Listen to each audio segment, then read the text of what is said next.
undefeated in tournament. And his You had to be there for that.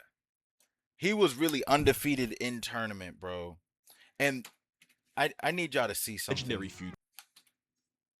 This fight with Leffen is its own video, not in this specific tournament. But I mean to tell you, in terms of greatest fights, greatest moments for me that I got to witness personally, live, Goichi versus Leffen, for me, is the greatest FGC moment ever. Over the Daigo moment. And it's not even a hot take for me either. Why? I wasn't there for the Daigo moment. I understand the importance of the Daigo moment. That is going to have to be its own separate video. You guys are going to need to see what Goichi did with one character, a sliver of life, 1v3, the absolute defensive brilliance that put Goichi in rarefied air when it comes to this game, and I believe in the FGC in general. He was walking shit down on that tournament run, undefeated for sure. But there are certain moments where you make a stamp, an impression on the game that defines you. And that for me was that for Goichi. How many seconds in are you? Because I know you be yapping. We're 2 minutes in. Wait, can I get caught up? Because I was not in the stream in a long time. I did miss some shit. Well, just we're early on. We're 2 minutes in. You'll be fine. Defeated streak of Goichi. This guy is currently undefeated in tournament. And his legendary feud with Sonic Fox. Goichi is your one of the greatest rivalries in the FGC of all time. Mount Rushmore rivalry. Facts. final round champion. What a tremendous grand finals. The guaranteed it's Goat Ichi. settled now. Goichi is without question the best in the world. Nowhere else could you see a Mortal Kombat icon face off with an anime legend on an even playing field, and the fighting game community lapped it up. Breaker 2018 Dragonball FighterZ champion. My dude got so hyped he forgot to put the head back on. Make some noise, ladies and gentlemen. Sonic Fox takes it over Goichi. At the helm, FighterZ producer Tomoko Hiroki was extremely visible on the brand and acted as the face for the game. She was seen by fans as almost a link between the community and Bandai, and would show up on special occasions to help promote the game. 今度の12月に開催される And that's what made Battle Hour so brutal. It was a known fact that Hiroki was in the building during Battle Hour. So our hopium was through the roof. This won't be mentioned in the video. This was 2 years ago. And then for us to get nothing, they gave Xenoverse 2 an update and mad add-on shit. Then they announced Xenoverse 3, so the Xenoversers are eating for life. Gekishin got some shit. Dragon Ball Legends got some shit. All these other games were eating good, and our spokesperson, her right there, Hiroki, was in the building.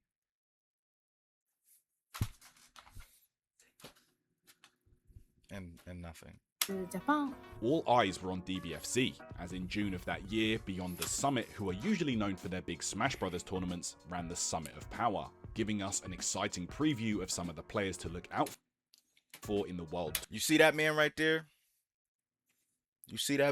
Hook Gang God. He is one of the biggest inspirations for me in this game. And this right here, he didn't need to win an Evo. For me, and probably many others, he made his name right here, Summit of Power. It was the greatest run, one of the greatest runs in this game. You see those two people right there? Dogura, Fenridy. Everybody knows Michael Jordan and MJ. Nobody really talks about Scottie Pippen, Tony Parker, Manu Ginobili, Ben Wallace. People who aren't headlining shows, but they're headlining the team, but they're integral parts to winning. You're only as good as your competition. Fenridy was walking combo fiend. Doger was putting in pain, and it was the walk down that Hook did to, I think it was Fenridy, Goichi, then Sonic Fox, and it was incredible. It was awe-inspiring. It was the day that I made up my mind to put Vegeta on my team, and he's been a staple ever since. It's stuff like that, guys. Tour, which kicked That off don't as get talked CEO enough. later that month. Talked about enough. Players could And then right after that, we went to CEO. We were eating season 1. You went from this bomb-ass event straight to CEO the month after? to look out for in the World Tour, which kicked off as CEO later that month. Players could qualify for the finals of the official circuit by winning tournaments held offline all over the world, with prize money up for grabs and even Dragon Balls in a nice extra touch from Bandai. Things seem to be amazing for the scene, with This is the fight right here between Goichi and Leffen, by the way. That's going to be its own video. DBFC proving to be an incredible game for both players and spectators alike. It was that serious. You hear Yipes? It was that serious. It's not... You had to see... Game for I both might players fuck around and just go to that spectators video alike. right now. You... Oh my god. You had to However, be there. while things were great for those playing offline, beneath the game's surface lay a glaring flaw: the online experience. For many players, venturing into the online realm felt like navigating through a minefield of lag spikes and inconsistent connections. The culprit? Delay-based netcode. But what is this and what does it mean? Delay-based netcode introduces input delay to synchronize actions between players, and is fairly common for most fighting games since the dawn of online multiplayer, since it's fairly cost-effective and easy to implement. The input delay between players can lead to a sluggish and unresponsive gameplay experience, especially in fast-paced titles like fighting games. Additionally, delay-based netcode may struggle to provide consistent performance across different network conditions, resulting in uneven gameplay experiences for players with varying levels of latency. So with all of that in mind, the DBFC World Tour introduced online tournaments as part of the season with Dragon Radar events.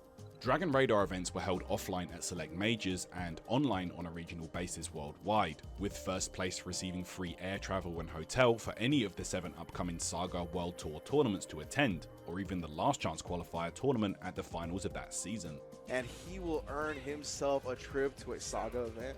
I actually think that's a pretty fair way to run an online portion of a world tour, with Bandai giving a player who may excel in an online environment a way to prove their worth offline, especially from regions that may have difficulty traveling. I also feel like this doesn't weigh too much on the competitive integrity of the tour, since you cannot qualify directly to the finals by winning an online radar event this way. It seems Bandai took the game's online limitations into consideration and kept the world tour exactly as it should be. You know, a tour with stops all over the world. The tournaments were exciting and the scene was living and breathing this game, trying to absorb as much information as possible. Bandai were also on top of the regular updates for the game, fixing bugs and adding 8 new DLC characters throughout the year with the FighterZ Pass. Aside from a couple of characters though, most of them were pretty terrible at the time of release.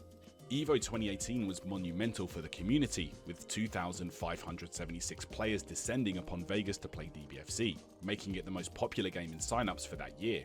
Not only would we get another chapter in the Sonic Fox vs Goichi saga in Grand Finals, with Sonic taking the win, the iconic Cell Yell was born. No. See, that it's little stuff like that that get scooched over. This right here is the reset, right? You see how it both says losers on both sides? Goichi was up on the board. You understand? He had momentum. He was winning. Then with a technicality, Sonic Fox called for a seat change. And like popped the air out of Goichi's tires. At least 15 minutes as they went over the rules for the seat change. Whatever the fuck. And then he proceeded.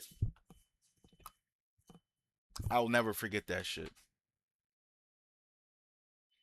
I was sick to my stomach.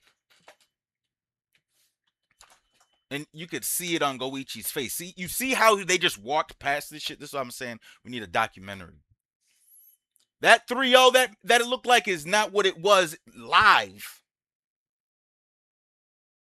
Goichi had momentum. He was getting ready to take that shit. He was going to have put a pin on one of the greatest runs in this fucking game's history. He went undefeated in massive tournaments. He had a legendary moment against Leffen. He's cruising the winner's side of EVO with over 2,000 people in entrance. And Sonic pops the air right the fuck out of his tires. Only would we get another chapter in the Sonic Fox vs Goichi saga in Grand Finals, with Sonic taking the win, the iconic Cell Yell was born. Bro, just look at this, man. This is what it's all about. As we headed into the World Tour, That shit is goated. That shit is goated. 4 of the 7 Dragon Balls were won by Kazunoko, a player known for his exceptional skill in a number of previous fighting. And see, another thing, just before they don't, just in case they don't bring that up, he also created a new meta with the Yamcha Gotenks tech, the Ghost Oki more specifically. He fathered that into existence. Y'all don't even know who Kazunoko is, unless you're in the know. He was building on groundbreaking tech, especially with Gotenks. That Ghost Oki was like, you been to one of these battles before? Nah, but I watched all of them. I watched all of them for sure. And that delay frame shit will mess you up. And we had to deal with that, TJ, for at least 6 years. While everybody else was getting rollback, we were stuck with the delay based shit. But I digress. Games.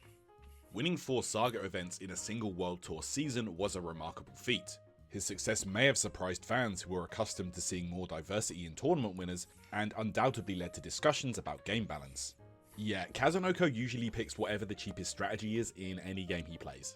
Rather than giving the qualifying spots to the runners-up of the Saga events, however, Bandai decided to run 4, yes, you heard me, 4 last chance qualifiers on the same day at the finals. Welcome everybody to the final summoning. This was a pretty insane decision, and that day was an absolute marathon for the players involved. Bear in mind Season 1 had way less damage and every single game was much longer than they are these days, so yeah. Huge shout outs especially to Fenrich, who came top 5 in all 4 LCQs, eventually winning the final one and making a run all the way to the grand finals in the main event, where he would eventually be defeated by the Dragon Ball hoarder himself, Kazunoko. This is amazing. See, and it's names like that. Do you see what I'm saying? Fenrity. I just told y'all about Fenrity. How he was walking shit down. If you're not in the know, you don't even know who that is. He was outside. You just seen him. He came in top 5 in 4 LCQs in 1 day. And then he still got his fucking bell rung against Kazunoko. Another name that you probably don't know of. This is why we need these types of exposés on these games. Like for y'all, it's like, oh, whatever. But for people like me, this shit meant everything. Because we just seen Sonic Fox go in and win the Evo, but he couldn't hold a candle. Like, Kazunoko was walking shit down. Big dog, what up? This is gonna be a 3-hour. Hey man, it's gonna be as long as it need to be. Pause. Why am I learning this shit? So you're learning it because people like Big Dog, Ray, Track, and others didn't even know FighterZ existed, TJ. They didn't even know FighterZ existed until I started streaming it. You know what I'm saying? And it's one of those things where it's like, who else doesn't know about the greatness of FighterZ? I'm serious. These types of moments and experiences, not just for fighters, need to be talked about and presented to the world. This is how we get more people. You know about FighterZ, but that's what I'm saying. You know about FighterZ, but these people is what made FighterZ what it was. Man, oh man.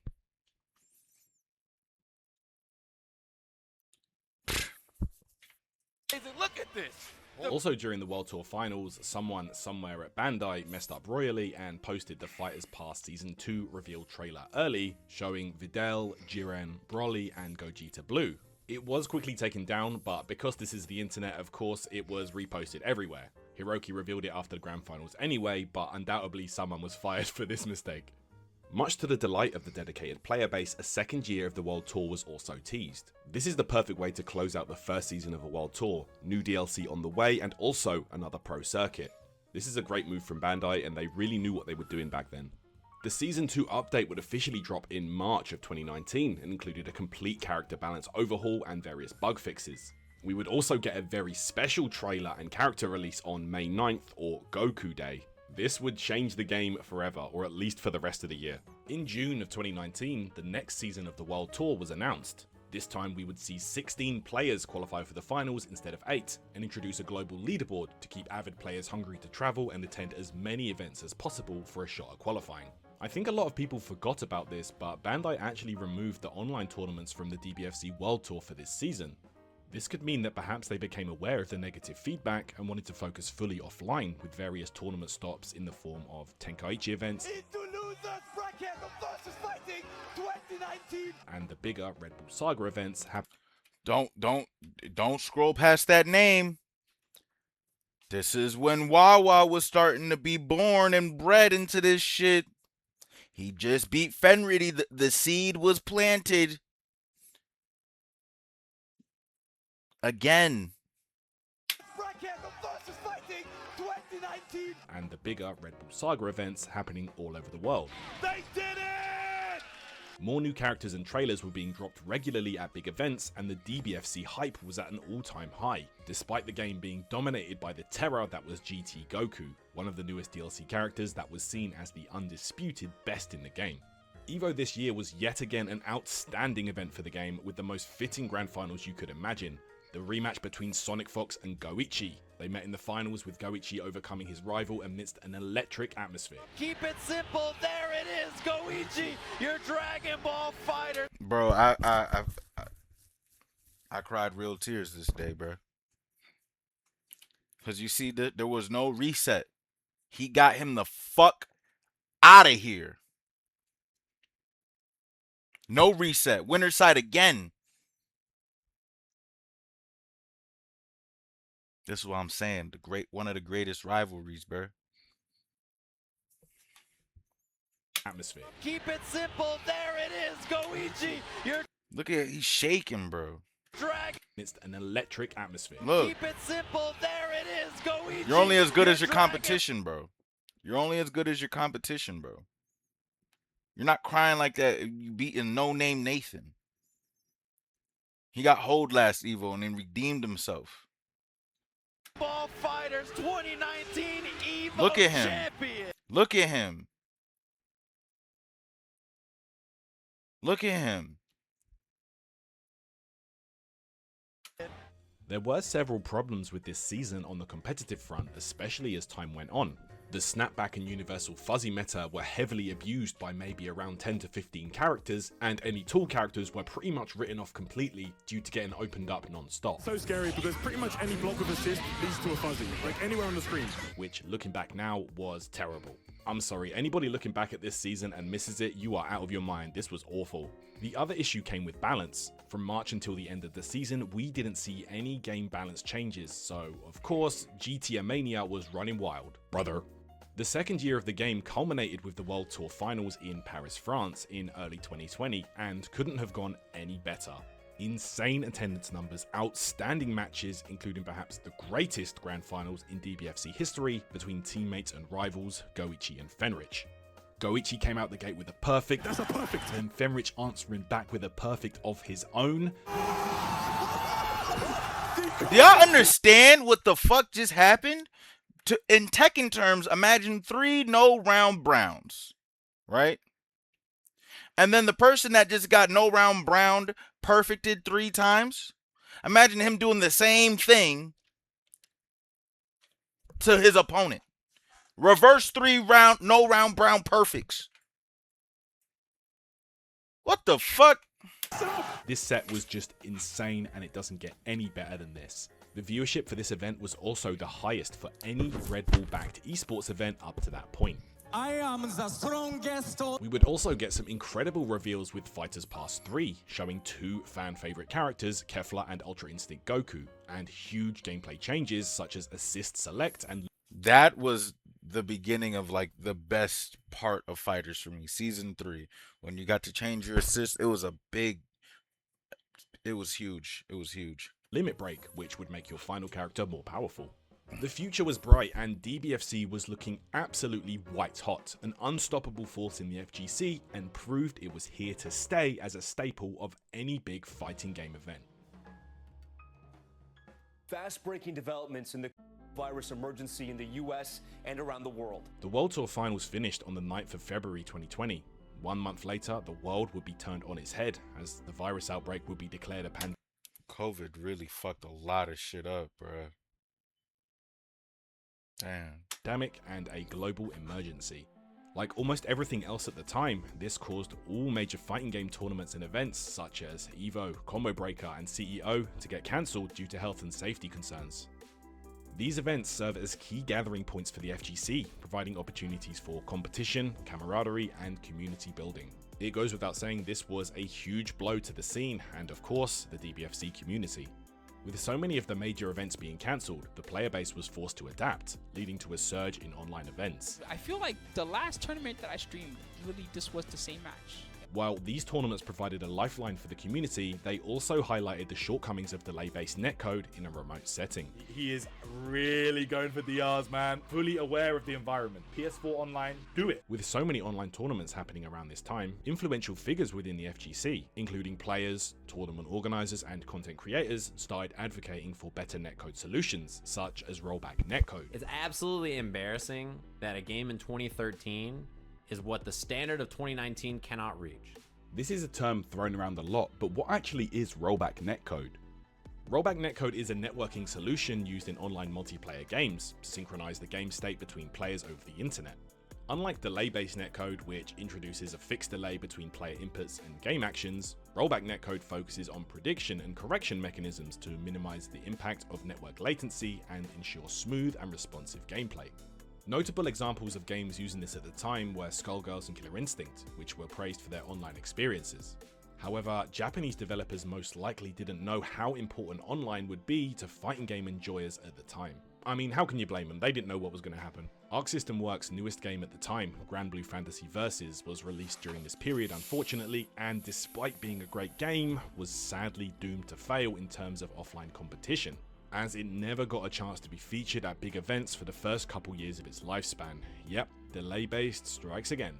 Bandai would create the Dragonball FighterZ show to keep avid players and fans happy, with game news, patch note changes, and character previews, and as a main part of these shows, I have to say we did our best to make you guys proud during these hard times, and I hope you enjoyed these streams.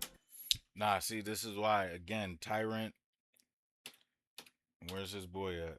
Well, the other dude, Damascus, they were pioneers, like helping, they were keeping us afloat.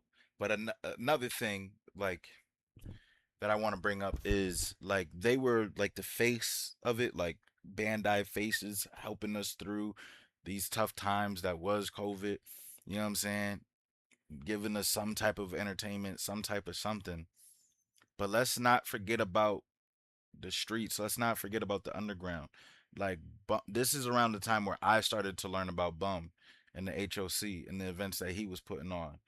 You know what I'm saying? So obviously this is Tyrant's video and he's gonna speak, you know, about his shit and whatever like that. And maybe Bum might get a shout out later on, but like, I just want to put that out there ASAP, bro. Like, there's a lot of people that were behind the scenes putting in work to keep this game afloat during this tumultuous time, bro. For real, for real. But we got, you know, Tyrant and Damascus for sure. We're definitely front-facing figures working their ass off every stream to make sure that the people were fed with good Dragon Ball entertainment. You know what I'm saying? So, big shout outs to them. Say we did our best to make you guys proud during these hard times, and I hope you enjoyed these streams. With all in-person events around the world getting cancelled for health and safety concerns, officially backed world tours would also get cancelled for every game, and Dragonball FighterZ was no exception. Instead, we would get the DBFC National Championship, a new incentive held exclusively online for the most active regions at the time. Spain, France, USA East, USA West, and Japan. This series would see the 8 strongest players from each region play it out in a round-robin format over 8 weeks to decide the winner, all online. Of course, 5 regions playing a ton of matches over a 2-month period on FighterZ less than favourable delay-based netcode is going to see some issues, and we did so pretty quickly. Chris, drop that combo. During the first week of matches, Chris G would play against Reynolds in the USA West League and had a pretty bad experience to say the least. You're kidding me? More! Again! That's tough. After what could be described as a less than serious set, Chris dropped out of the national championship, stating on Twitter, "I've experienced stutter before, but not like last night. I don't play PC DBFC much, and I don't do lobbies, so this was new to me. Last night's set with Reynolds was an interesting one, full of mashing and dropped combos. I've played Reynolds many times, and it was never this bad. This was almost unplayable. Even during the first TOD, I said out loud, this can't be real, and prayed to God I didn't drop the combo. As the set went on, I cared less and less as more combos were dropped. After the third game, I legit thought about quitting. With that said, I refused to do 6 more weeks of this. Even if I win all of my matches, I refuse to play in a serious situation where I cannot give it my all, and have the commentators make excuses for why I can't do ABC combos. With that said, I'm dropping out of the World Tour. Thank you for the opportunity and good luck to everyone involved. I'll stick to casuals, lol." Situations like this would of course shine a floodlight on an issue that we all knew was apparent. Bandai had tried to provide an alternative for the DBFC competitive scene, which you have to commend them for, but inadvertently put the one huge shortcoming it had front and center for everyone to see. This was frustrating. Bro, it was so bad, chat.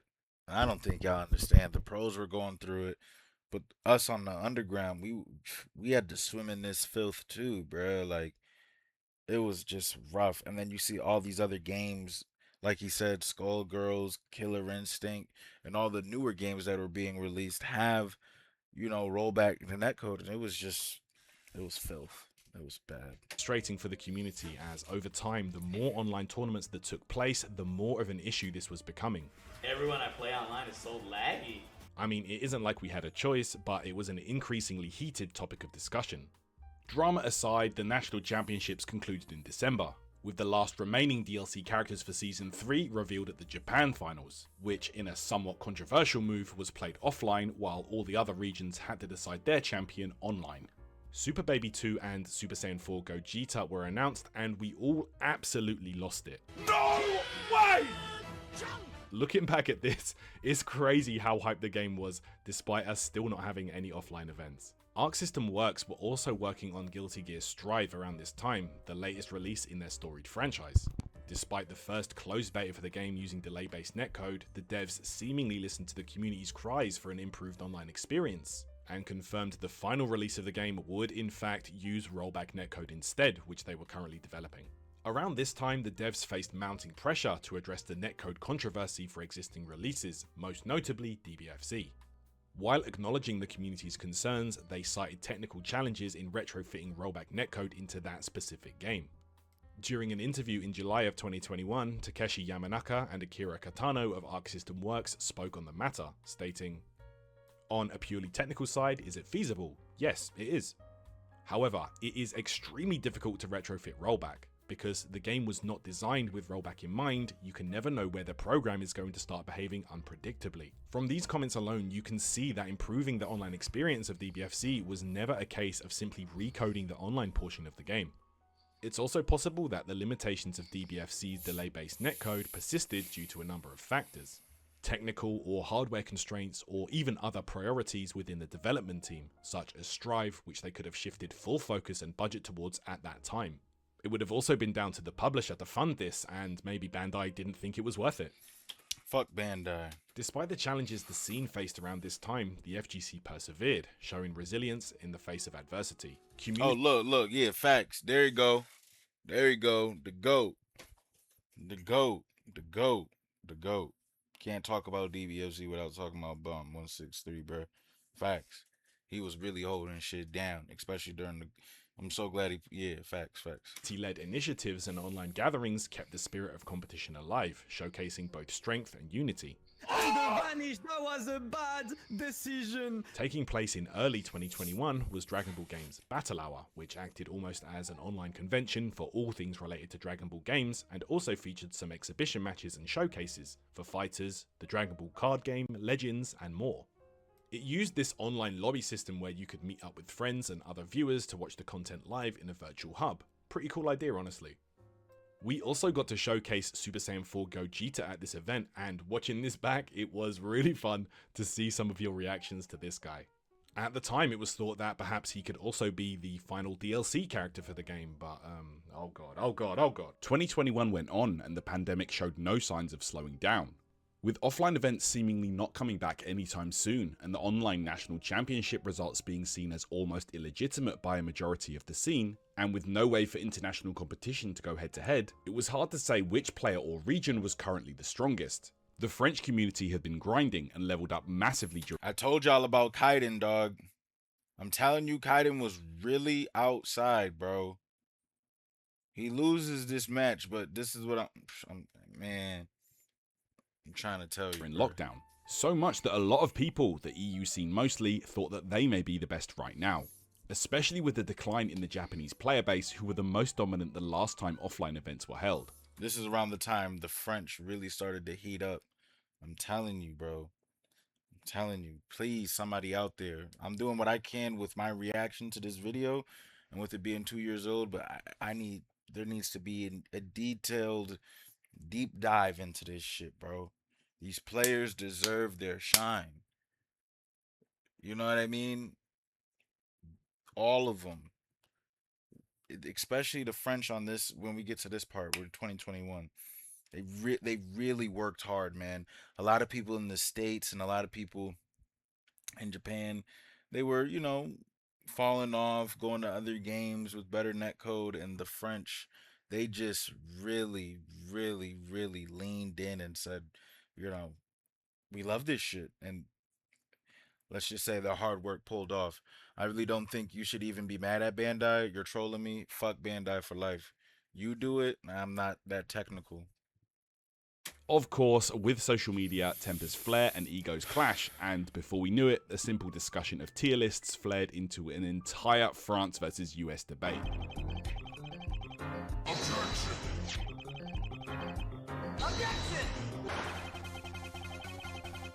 With both sides claiming that they would win offline. Of course, playing this out online was impossible with delay-based netcode, but with some official backing from Bandai, a special offline event was able to take place in Paris, which would see 5 of the strongest US players go up against 5 of the strongest French players. We've seen all the talk online, we've seen all the talk on Twitter, now it's time to back up. This shit began its own arc.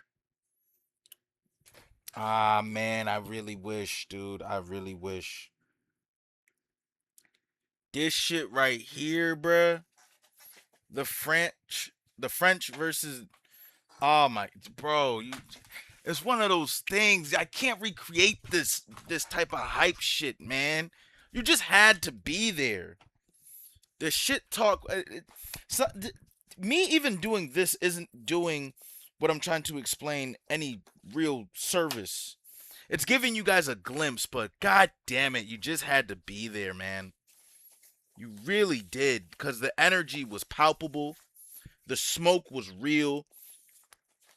All of it was just that. This is why I say FighterZ is the energy in the FGC.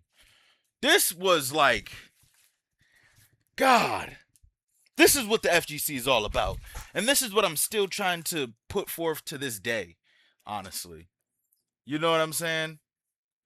And yeah, Ray said, you sell yourself short so much. What do you mean? I'm just like technical. Like, I'm not trying to do all that deep diving. If there was somebody else that was willing to do the deep diving and video cuts and edits and I just narrate over it, yeah, I would do that shit for sure. You ain't a nigga that could do any, ain't you a nigga that you could, that could do anything if he puts his mind to it? We all could do whatever. You know what I'm saying? But yeah. Words, boy. I want to see. This would be called the DBFC World Championship opening event. which saw a 16-man exhibition tournament as well as a special 5v5 showcase go down, giving us the international offline DBFC fix we've been waiting for so long. Kasuga gonna eliminate Hook Gang God out the tournament. Go Brazil! Try to Yes! Stop! Let's go Nitro! Where certain individual.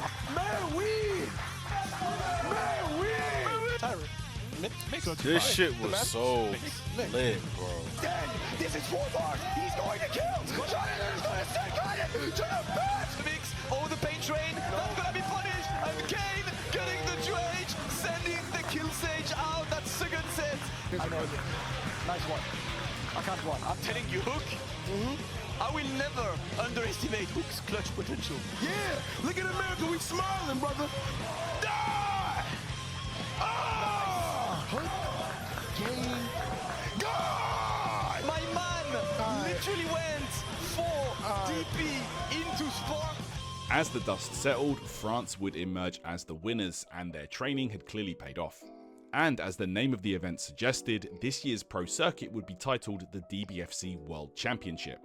This year would not only feature official online tournaments, but also include community events which you could apply for through Bandai's online portal. A mix of invited players who did well at the national championship, as well as players who placed high on the points leaderboards, would earn a chance to compete at 3 separate regional finals in December 2021 to decide the champion of the USA, Europe and Japan.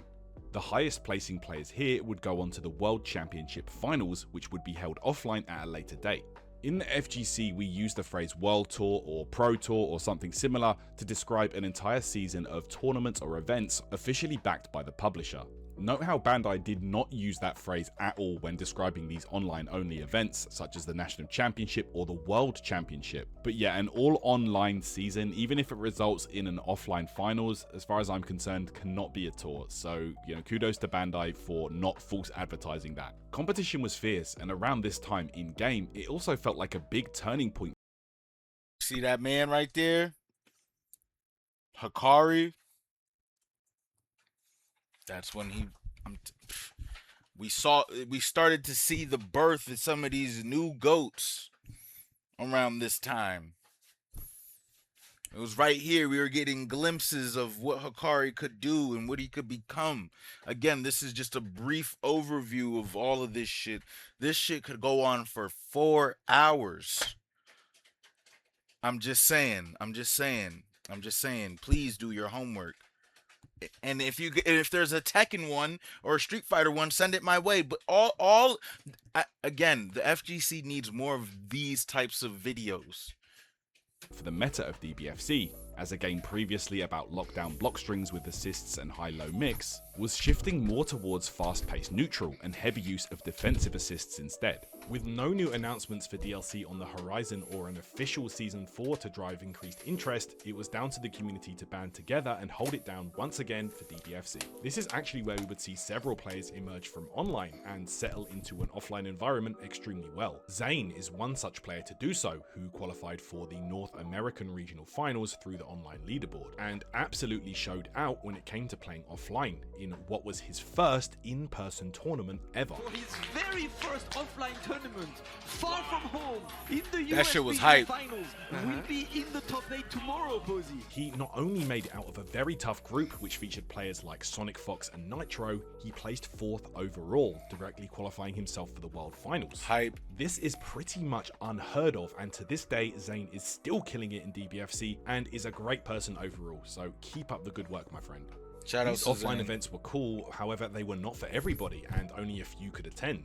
So what about the majority of other players who were still hungry for competition?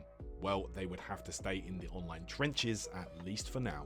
In June of 2021, we heard from Hiroki, who stated, "It's currently difficult for us to improve the netcode, but we would like to do our best to provide a place where everyone can have fun and fight as much as possible, so we hope everyone will join us," referring, of course, to the World Championship format. This shows they were obviously aware of everyone's concerns at the time, while being transparent about the limitations they faced within the game itself. As the regional finals went down in December of 2021, we were all reminded how good offline DBFC can be, and everyone wanted to get back to this as soon as possible. The wait wouldn't be much longer, but perhaps DBFC would never be the same again. December 19th at Jump Festa, we actually got a new character reveal for DBFC to everyone's surprise. The human version of DBFC's original character, Android 21, Labcoat, was shown to a mixed response. On one hand, new content, that's cool and promising for the future of the game. On the other, this is a character model that already exists in the story mode, and they obviously just rigged and animated her since it was easier and cheaper than creating new assets for fan favorite characters that have been requested since launch. That's another thing about Dragon Ball, there's like a million characters, so not everybody's going to get what they want. But I'm going to be real, I don't know if anybody was actually hyped for her or just happy to see new content. There was another online Dragon Ball games battle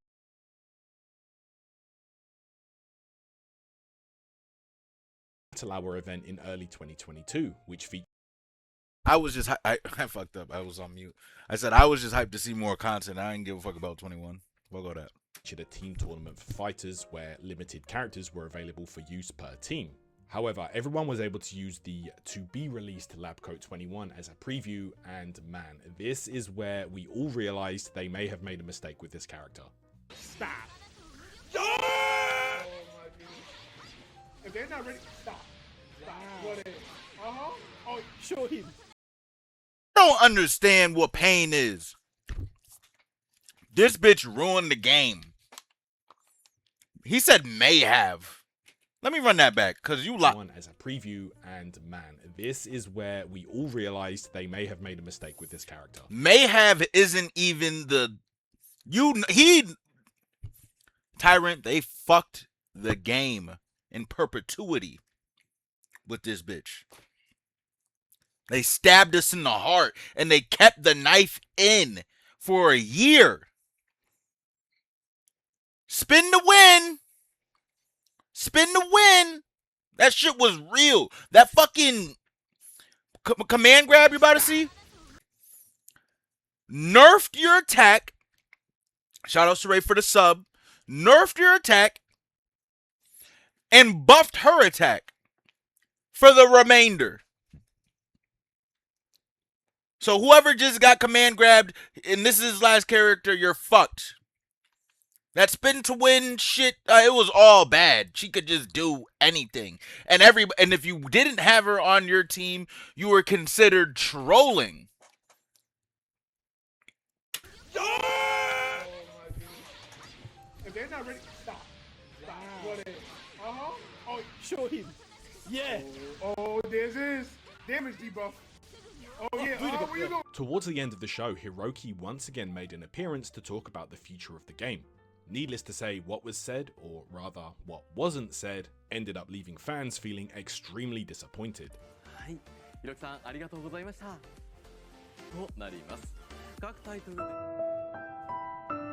For real. Nah, for real. The World Championship finals were held offline in Paris at a closed location in July, and this was an incredible weekend of action, with France's Wawa defeating everyone in one of the most dominant displays of DBFC we'd ever seen.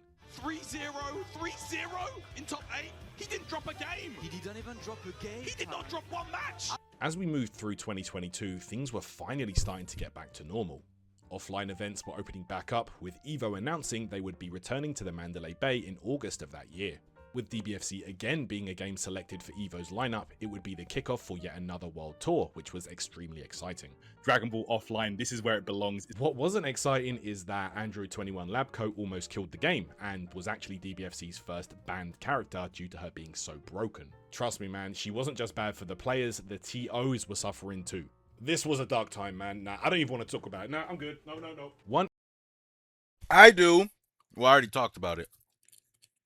Fuck that bitch. Emergency patch later, and we were all enjoying DBFC again, despite a few balance issues. Evo had an incredibly hyped top 8 with the Cell Yell run back, which was almost ruined, thanks Pred.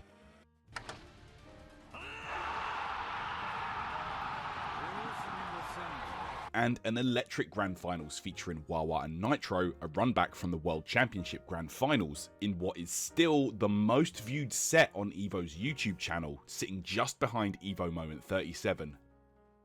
That's the power that Dragon Ball FighterZ had. Bro, are y'all seeing this shit?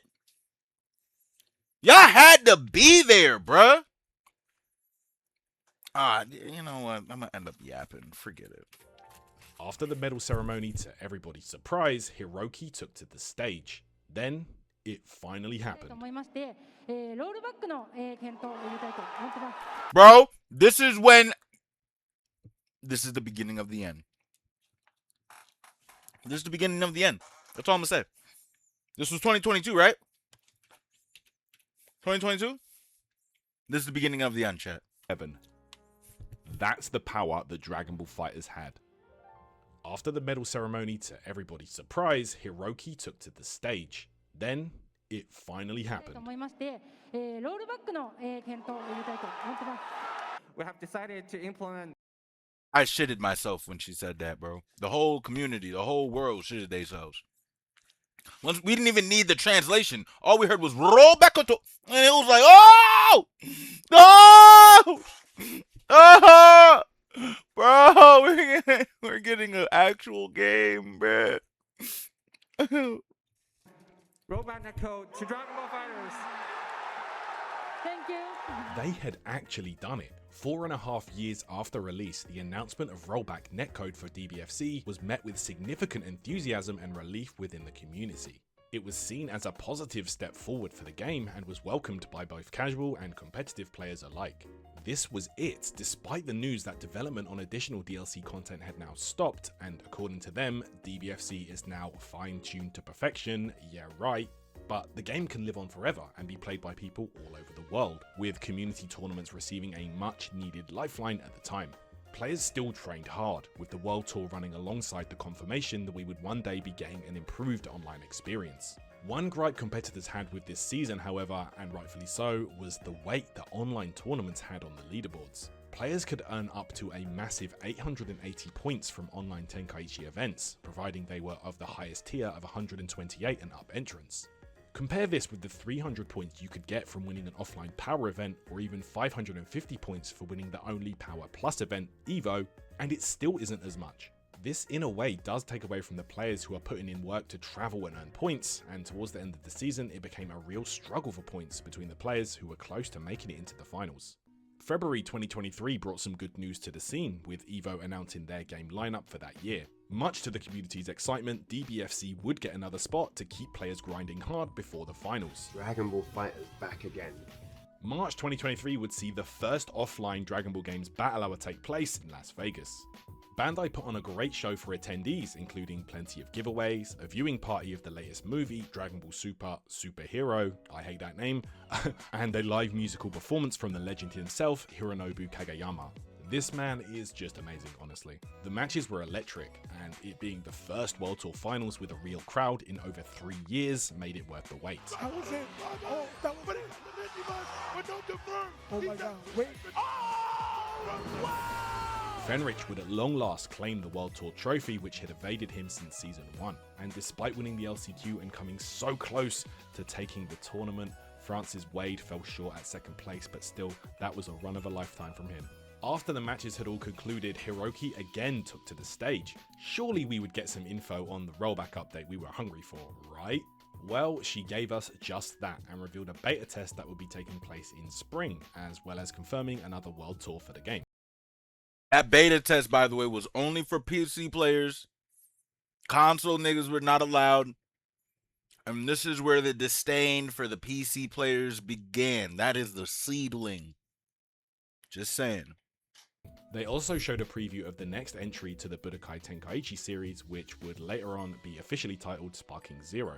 Communication on the rollback beta had taken way longer than we would have hoped, but at least we had news, and would only have to wait a few months for spring, which is a pretty ambiguous term to say the least, to come round. We would hear back from the team around May to reveal that at this point, to no one's surprise, the rollback beta for Steam had been delayed. While this was difficult to hear for the already dwindling fanbase, they did include a balance patch to sweeten the deal. The big problem here is that Combo Breaker, which is one of the biggest events in the FGC calendar, was happening on the 26th of May, just 4 days later. Of course, DBFC was set to have a big tournament there, and this almost divided the community attending, whether the tournament should be played on the old patch, as that's what people have practiced PS4, or whether it should be played on the new patch to perhaps get eyes on the game and show to the world what was possible in the new version. This tournament was not part of the World Tour, so it was down to the TOs and those attending. Ultimately, it was decided that the tournament would be played on the old patch in the interest of fairness, but this whole timing situation just shows an increasingly large gap in communication between the game devs and the dedicated tournament scene, which at this point they were mostly marketing their game and product towards. Like, bro, this makes no sense. For the 2023-2024 World Tour, it would be an all-offline affair, with Bandai perhaps not daring players to play online, especially as we were coming up to the 1-year anniversary of the rollback announcement at EVO 2022. One day before EVO, perhaps to keep everybody's expectations for announcements at the event in check, Bandai would release another statement that we would receive another balance patch towards the end of the month based on player feedback, which is particularly funny since they don't provide feedback forms, so where are they getting this information from? Oh, and we would have to wait a little more for the rollback beta. What a surprise. While waiting even longer for the rollback beta was tough to hear, the patch was enough to keep the community happy for now, and EVO would see 838 entrants travel to Vegas to compete, which is a decent turnout for a now 5-year-old game, with Hikari coming out on top this time.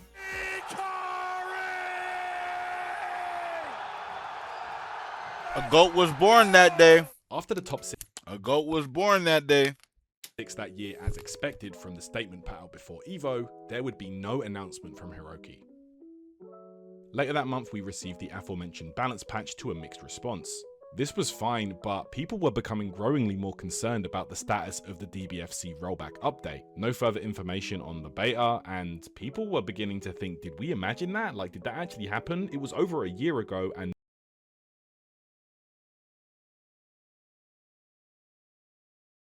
over a year ago, bro. This is what I'm saying. They really hold us.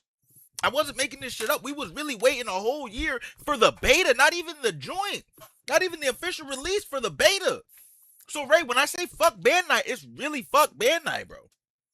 No news, apart from announcements of announcements and being told to stay patient. I don't mind this, and I'd rather a game developer takes their time with something to make sure it's perfect on release, but this was becoming kind of ridiculous. It was becoming more and more evident that maybe something was going on with the development team. There are several theories here, but it's most likely that the original development team had either outsourced the support on the game to a much smaller group, or to another team entirely, which would explain the long breaks in between updates, as they would be less experienced with the game code. It could also be a number of factors, including more important projects, disagreements between the publisher and developer, or to the difficulties that come with working on a heavily protected IP with so many different owners, such as Dragon Ball. I mean, the game was no longer receiving DLC support, and despite the game reaching 10 million sales at this point, Bandai had most likely shifted all of their budget towards Sparking Zero. The balance patch we received in August was perhaps one of the biggest we'd ever seen, radically changing up the tier list and giving a new lease on characters who were previously extremely rare in a tournament setting. Improving lower tier characters instead of destroying the top tiers was the motive here, and in turn would provide for amazing team variety in casual and competitive play. The tour resumed, all offline of course, but players were getting worried with every day that went past with no word from the developers. Waiting for rollback news definitely felt like a Planet Namek 5 minutes. One of the biggest stops on the tour was the Paris tournament UFA, which always sees a heavily stacked tournament for DBFC go down, and once the top 8 was done, a special video from Hiroki was shown. Dragonball FighterZ のプロデューサーのひろきです。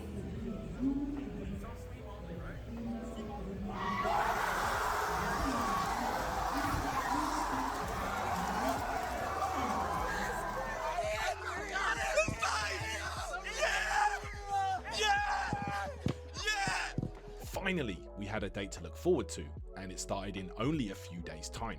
From November 30th to December 10th, Steam players logged in, and man, this was an amazing time for the community.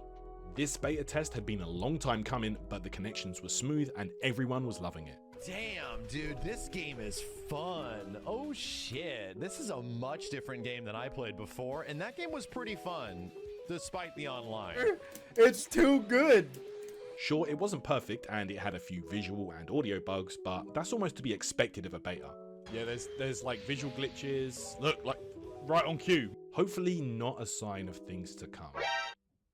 The main thing here though is that playing online actually felt good. You could actually do overseas matches and it felt playable, which is honestly a pretty rare thing in fighting games. Multiple tournaments per day were held, with everybody banding together to try and make the most of the short time we had of our rollback fix. Bandai even put out feedback forms during the beta, so it seemed that communication had improved and things were definitely looking up.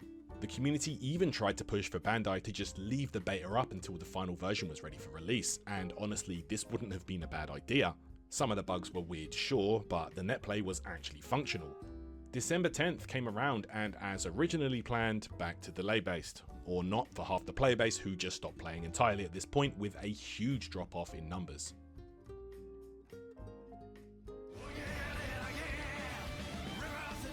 Granblue Fantasy Versus actually got a huge update around this time with Rising.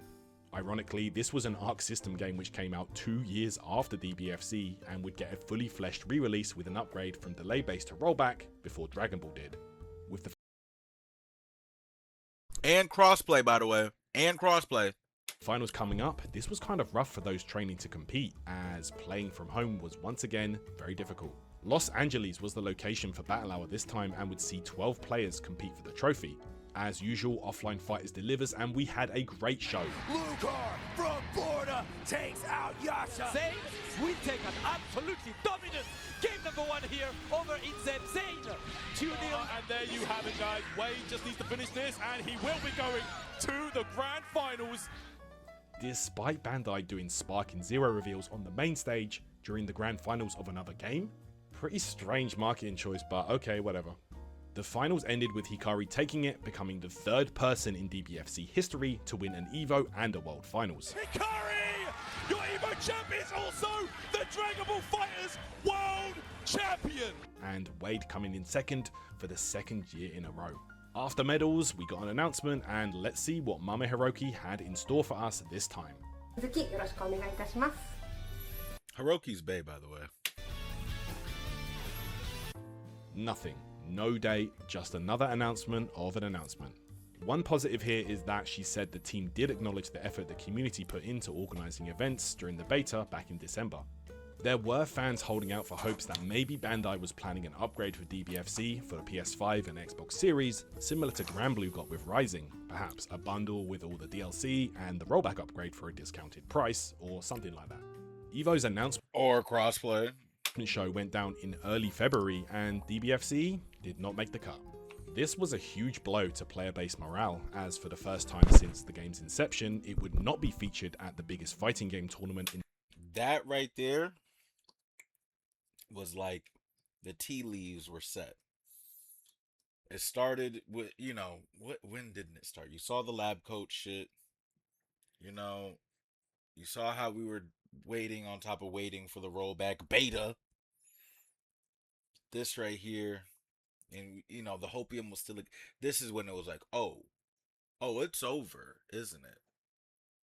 We're cooked. The world.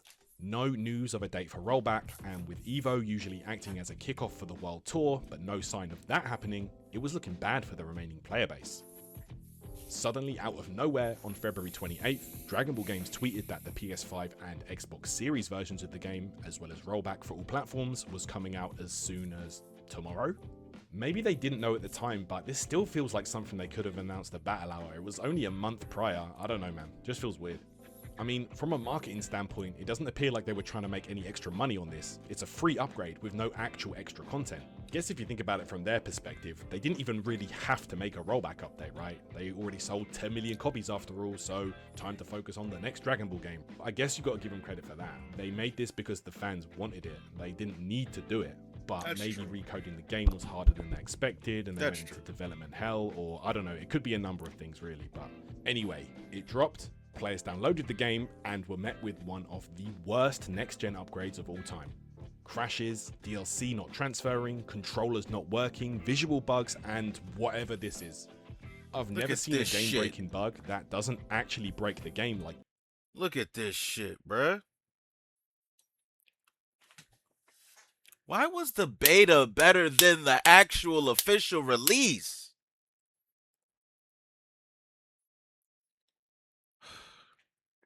And you wonder where my fuck Bandai trope comes from. I went through all of this shit.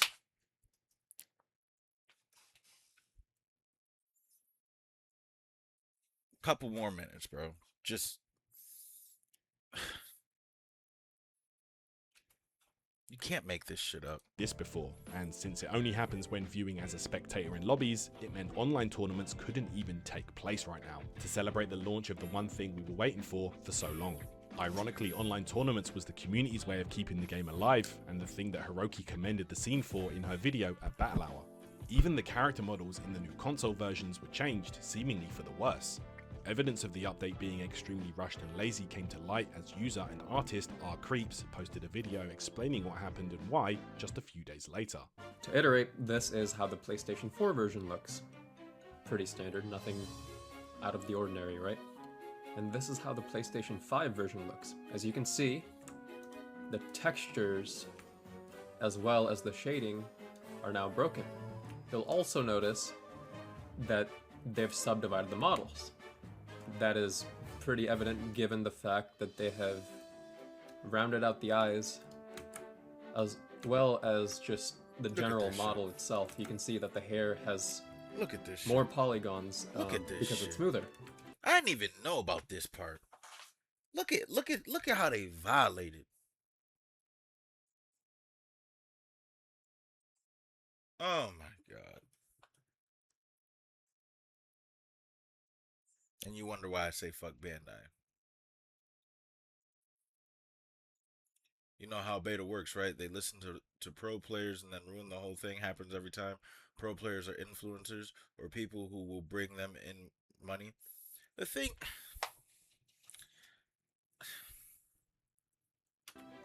And the edges of the model are also smoother when compared to the PS4 version, but you can see the UVs are also messed up, the shading is messed up. Since the rollback release, as of this video, the only thing Bandai has acknowledged and corrected was the problems with the Xbox version. During the time of editing this video, we did get an update from Bandai via the Dragon Ball Games Twitter account, stating they're aware of issues with the current version of the This is 2 years ago. Never mind, game, and they're looking to address these in April. Still an entire month to say something since the time of release? Come on Bandai, do better than that please. No, fuck you Bandai, forever.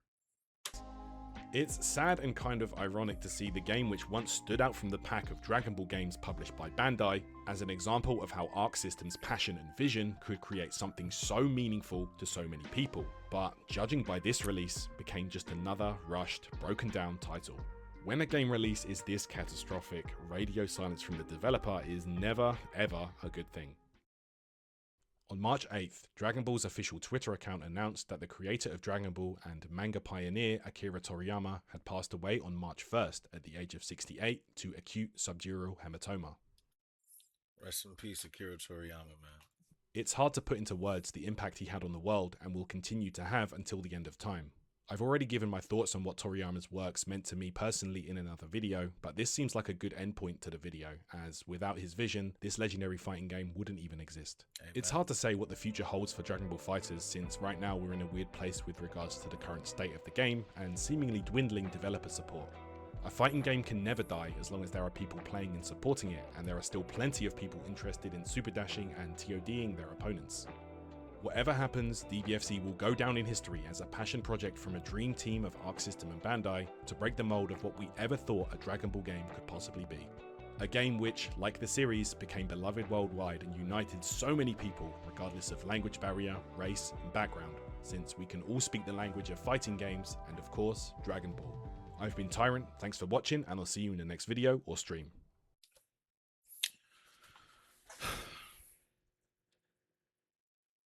That's all, folks. That's all I got. That is the history of Dragon Ball FighterZ in a nutshell. Of course, there could be a more in-depth, deep dive, but this is what we got. Big shout-outs to Tyrant and everybody else out there. And if you guys want to see more videos like this, drop it in the comments. And I know I sound, I just want to wrap it up by saying this. Like,